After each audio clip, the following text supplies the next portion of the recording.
سرخط مهمترین خبرهای روز. ҷузъиёти нави қазияи Мадина ки латукубаш вокунишҳои зиёдро ба бор оварда است. дархости раиси ноҳияи Рудакӣ барои барканории мудири шабакаҳои барқ.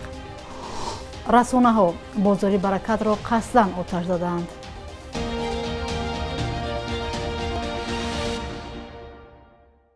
салом бинандаҳои азиз, хуш омадед ба барномаи навиди бомдодӣ. ман шаҳлои абдулло то 10 дақиқаи дигар шуморо ҳамроҳӣ мекунам.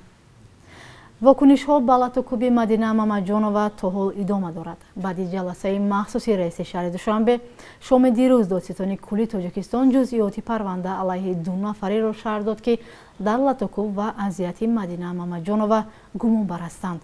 қазияи шиканҷаи ҷавонзан вокунишҳои зиёди ҷомеаи шаҳрвандиро ба миён овард ва бо дахолати рустами эмомалӣ шаҳрдори Душанбе таҳқиқи дубораи он сар шудааст. дафтари матбуоти додситонии кул дар хабарномае гуфт, дар қазияи Мадина Мамаҷонова 2 нафар гумонбар ҳастанд ва нисбати онҳо бар асоси 2 банди кодекси ҷиноӣ парванда боз шудааст. аз ҷумла Азиза Давлатова ба сӯи қасди одамкушӣ ва шавҳараш Лутфулло Давлатов ба азобу уқубат муттаҳам дониста мешаванд. аз рӯи ин иттиҳом ба Азиза Давлатова то 15 соли зиндон ва ба Лутфулло Давлатов то 7 соли зиндон таҳдид мекунад. додситони ҷузъиёти бештари парвандаро то ҳол шарҳ надодааст. пештар гуфта мешуд, ки Азиза Давлатова маъшуқаи ҳамсараш Лутфулло Давлатовро аз шаҳр берун бурда латукуб ва шиканҷа кардааст то аз шавҳари ӯ даст кашад. назари онҳо ё вакили мудофиаи онҳо ба қазия маълум нест. фаъолони ҷомеаи шаҳрвандӣ мегӯянд, ин ҷо хушунату зӯроварӣ нисбати зан ва хунукназарии мақомот дар таҳқиқи ҳодиса сабаби доғ гаштани он шудааст. масъулони додситонӣ то ҳол нагуфтанд, ки Лутфулло Давлатов то куҷо дар шиканҷаи Мадина Муҳаммаҷонова нақш дорад. оғози парвандаи ҷиноӣ алайҳи ин 2 нафар дар пайи талаби густурдаи фаъолони ҷомеаи шаҳрвандӣ сурат мегирад. раиси ноҳияи Рудакӣ хостдори барканории роҳбарии шабакаҳои барқи ин ноҳия шудааст. Азизулло Исматзода раиси ноҳияи Рудакӣ бо ирсоли як номаи расмӣ ба Умедҷон Билолзода директори шабакаҳои тақсимоти барқ пешниҳод намудааст, ки Манучери Хурсанзод сардори шабакаҳои барқи ноҳияи Рудакиро аз вазифааш барканор кунад. дар як номаи расмӣ, ки дастраси радиозодӣ шуд, раиси ноҳия далели барканориашро ба сабаби роҳ додан ба камбудиҳо, аз иҷрои ӯҳдадорои мансабӣ набаромадан ва хунукназарӣ нисбати вазифаҳои хизматӣ гуфтааст. назари Манучери Хурсанзод дар робита ба ин иттиҳомот феълан маълум нест, аммо мо ин мавзӯъро пайгирӣ дорем ва дар сурати пайдо шудани маълумоти нав ба шумо хабар мерасонем. Манучери Хурсанзод қаблан сардори шабакаҳои барқи шаҳри Душанбе буд. соли гузашта додситони кулли Тоҷикистон бо нигаронӣ аз дуздӣ ва талаб шудани нерӯи барқ як гурӯҳи махсуси тафтишотӣ таъсис дода, вазорати корҳои дохилӣ чанде аз масъулони хадамоти фурӯши шабакаҳои барқи шаҳри Душанберо ба дуздида шудани зиёда аз 68 миллион сомонӣ барқ гумонбар карда буд.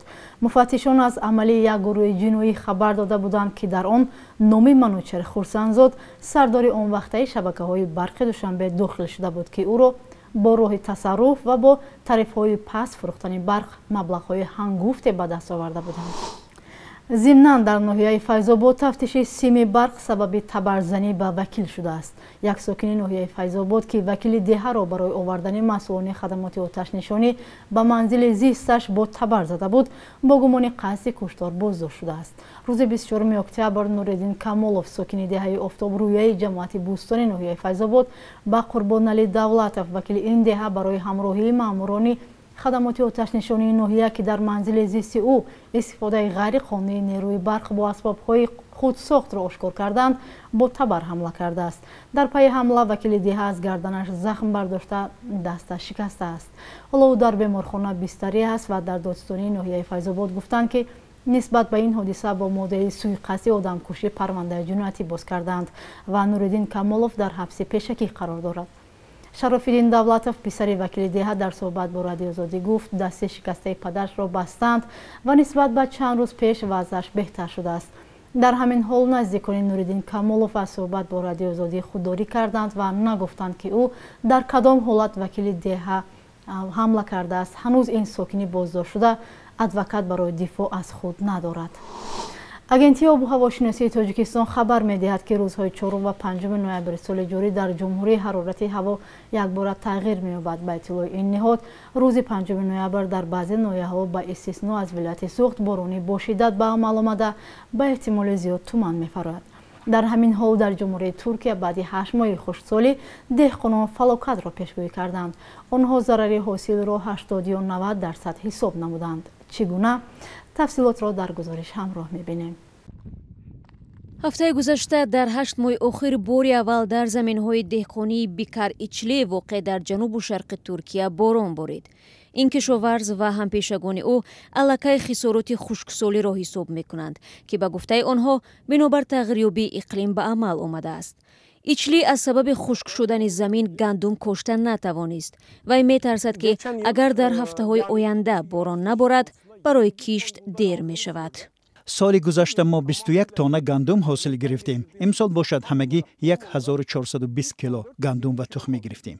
шумо фарқиятро мебинед. хисороти мо тақрибан 80-90% ташкил медиҳад. моҳи ноябр фаро расид ва мо бояд то ин вақт тухмиро мекоридем. вале чун борон наборид, замин ҳанӯз омода нест. Сулаймон Искандароғлу, як кишоварзи дигар, гуфт барои кам кардани зиёни молӣ талош дорад пулашро аз ҳисоби харидории нерӯҳои минералӣ сарфа кунад. мо аз ҳукумат хоҳиш мекунем ки кӯмакро барои мубориза бо хушксолӣ аз 100 лира то 200 лира афзоиш диҳад ва фавран аз ин фонд пул ҷудо кунад. ин корест бояд дар кӯтоҳмуддат анҷом дода шавад. дар дароз муддат ҳукумати моро зарур меяд ки сохтани сарбандҳои ирригатсиониро анҷом дода ба ихтиёри деҳқонон гузорад. бар иловаи хушксолии тӯлонӣ дар фасли тобистон, Туркия ба обхезии шадид дар минтақаи баҳри Сиёҳ ва сӯхторҳои азими ҷангал дучор гардид. фаъолони муҳити зист мегӯянд, тағйирёбии иқлим ва истифода аз усулҳои хашин дар бахши кишоварзӣ дар охири соли 2020 камбуди обро ба вуҷуд овард. ҳафтаи пеш президент Раҷаб Таyyib Эрдоған гуфт ки тибқи пажӯҳишҳо мизони об дар Туркия солона тақрибан 20% кам шудааст ва ҳамин гуна ҷараёни коҳишёбӣ дар назар аст. моҳи гузашта Анкара ба ҳайси узви G20 созишномаи Порис оид ба тағйирёбии иқлимро баъди он ки солҳои зиёд тӯл кашид, охирин шуда ба имзо расонд.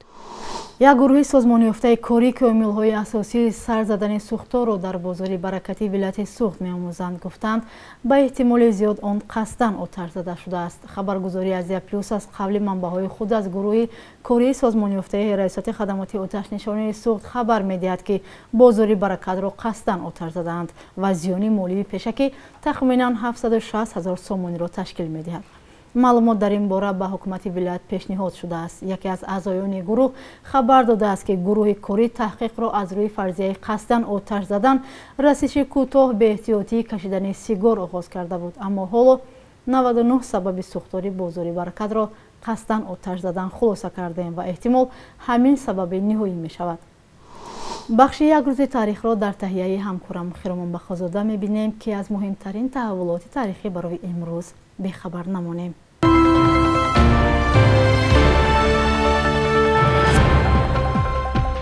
2 ноябр рӯзи хатми беҷазоӣ барои қатли журналистон мебошад.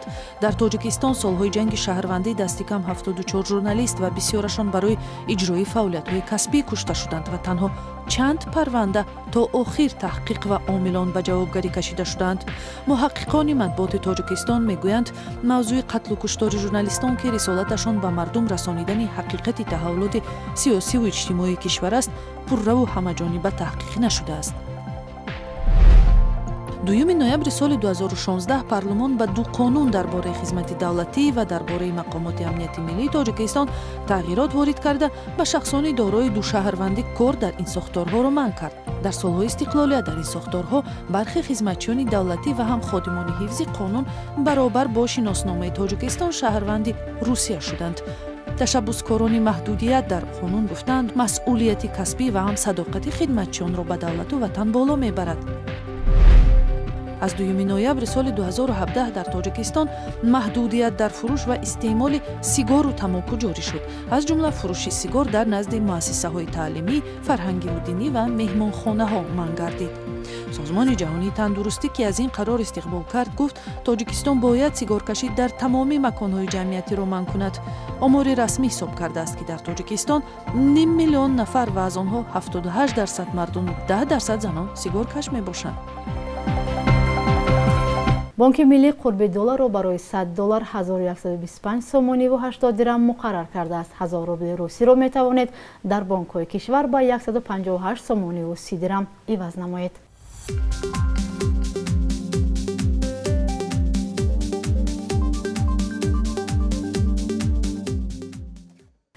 бинандагони азиз, фурсати ҷудо намуда барои барномаи навид ба анҷом расид. фардо ҳамин вақту соат шуморо мунтазирем. худо нигаҳбонатон.